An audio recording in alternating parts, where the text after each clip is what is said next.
সত্যি আমাদের আর কাজ শেষ হয় না। সকালবেলা উঠে সারাদিন কাজ, আবার রাতে ঘুম, আবার রাতে ঘুমিয়ে সকাল হতে হতে আবার কাজ শুরু।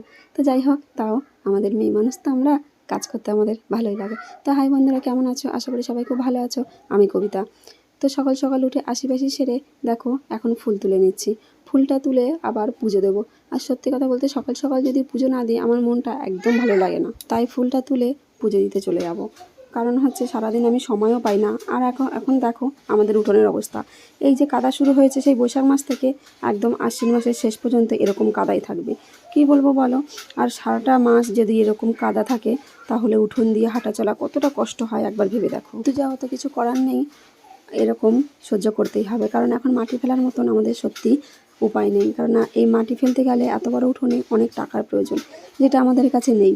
সত্যি কথা বলতে ইচ্ছে অনেক আছে, কিন্তু উপায় কিছুই নেই। ইচ্ছে করে মাটি ফেলে একদম ঠিকঠাক করে নিই, কিন্তু হাতে একদম পয়সা থাকে না। আর সত্যি কথা বলতে বাড়ির যদি একটা মানুষ কাজ করে তাহলে সেই সংসার খুব কষ্টেই চলে।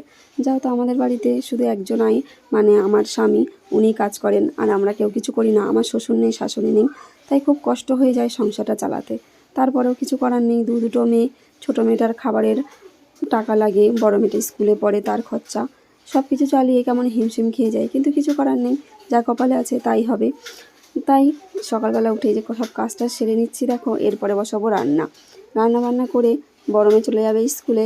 আর আমি বাড়িতে বসেই আবার উলের কাজ করি, সেটাই টুকটাক করে করতে যাব। তো অনেক অনেক ভালোবাসা বন্ধুরা, ভালো থেকো, সুস্থ থেকো।